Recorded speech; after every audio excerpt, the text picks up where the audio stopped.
Mari kita berdoa. Bapa di surga, terpujilah Engkau.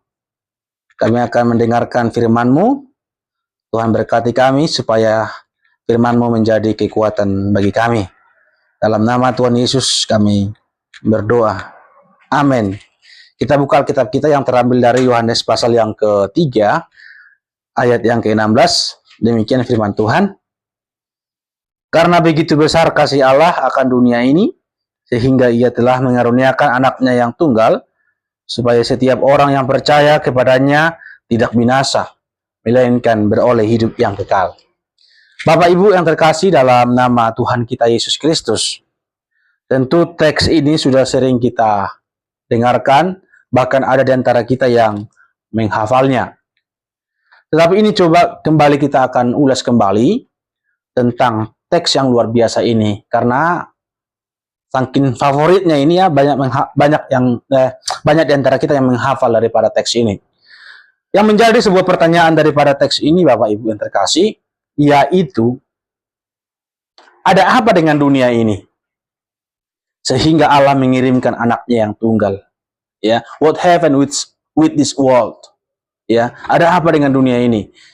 Tentu banyak masalah-masalah yang terjadi di dalam Alkitab, Bapak Ibu. Salah satunya itu ketika bangsa Israel jatuh ke dalam perbudakan, ya. Ketika bangsa Israel dalam perbudakan di tangan orang Mesir, cukup hanya Musa yang diangkat dari antara mereka. Yang menjadi pertanyaannya, kenapa dalam teks ini anaknya sendiri yang dikirim? Berarti kan dari segi besar kecilnya masalah, berarti lebih besar masalah yang kita baca.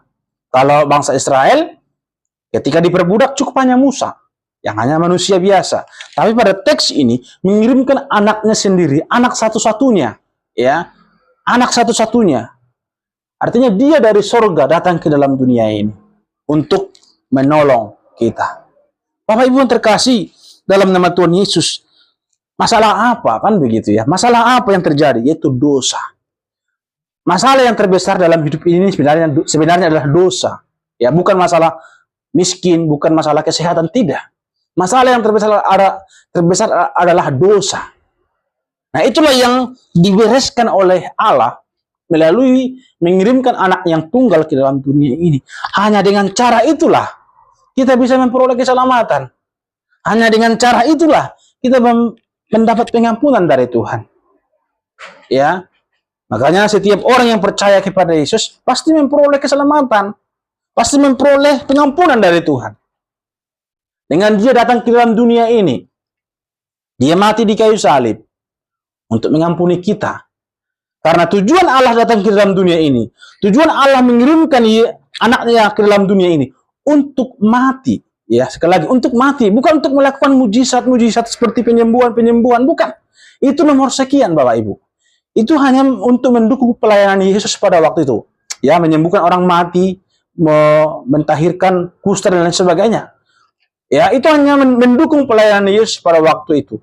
Itu bukan tujuan Yesus datang ke dalam dunia ini. Tujuannya adalah untuk mati. Dengan kematian itulah Allah memberikan pengampunan kepada kita. Karena apa? Kenapa harus dengan mati? Karena dalam perjanjian lama, Bapak Ibu, ketika bangsa Israel jatuh ke dalam dosa, yang diberikan adalah apa? Yang dipersembahkan adalah binatang, ya, domba dan lain sebagainya. Dengan darah inilah ketika dipersembahkan kepada Allah, darah binatang ini, itu menjadi lambang pengampunan, ya, lambang pengampunan kepada Tuhan. Nah, demikian juga itu merupakan sebuah tipologi atau sebuah nubuat bahwa ada darah yang sesungguhnya yang akan datang ke dalam dunia ini. Itu darah Yesus, yang dia di mana adalah Allah itu sendiri. Dengan Allah yang kudus itulah, dengan darah yang kudus itulah, itu memberikan pengampunan kepada kita. Makanya dia harus datang ke dalam dunia ini. Ya, dia tidak bisa dari dalam kealahannya saja datang ke dalam dunia ini. Dia harus memiliki kedagingan. Ya, kalau dia tetap mempertahankan kealahannya dalam arti dia tidak mau datang ke dalam dunia ini, tidak mau menjadi manusia, kita percaya bahwa Allah itu adalah roh. Bagaimana roh memiliki darah? Kan begitu. Karena Allah itu adalah roh.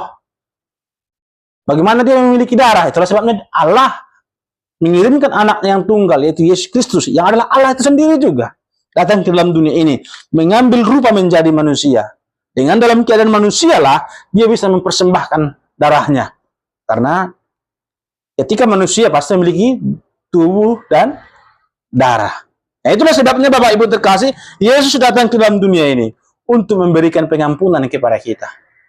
Yesus datang ke dalam dunia ini untuk memberikan keselamatan kepada kita. Makanya hanya di dalam Yesuslah keselamatan itu terjadi. Tidak ada di dalam nama siapapun. Karena kita tidak bisa selamat oleh karena usaha kita. Ya, kita tidak bisa selamat oleh karena usaha, oleh karena amal kita. Karena standar yang ingin tuntut adalah standar kekudusan. Bagaimana manusia bisa memenuhi itu?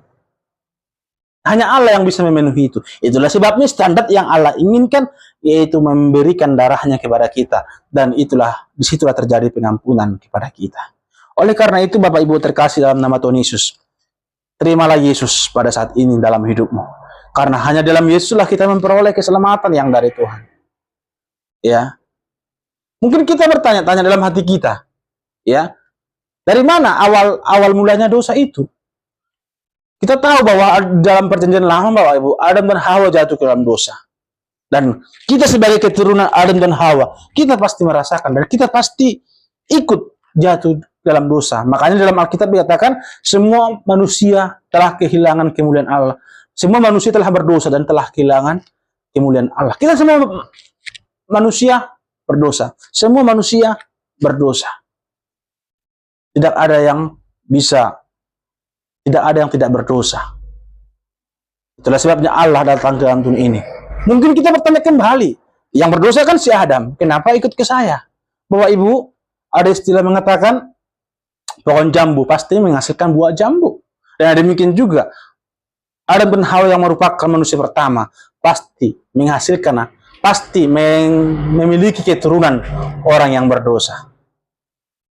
Kitalah keturunan Adam dan Hawa itu. Sekalipun hanya Adam dan Hawa jatuh ke dalam dosa, kita juga ikut jatuh ke dalam dosa. Nah, itulah sebabnya Yesus, Allah, mengirimkan anaknya yang tunggal untuk memberikan pengampunan kepada kita, untuk mati di kayu salib, dan dengan itulah kita memperoleh keselamatan dari Tuhan. Percayalah dan terimalah Yesus sebagai Tuhan dan Juru Selamatmu. Mari kita berdoa.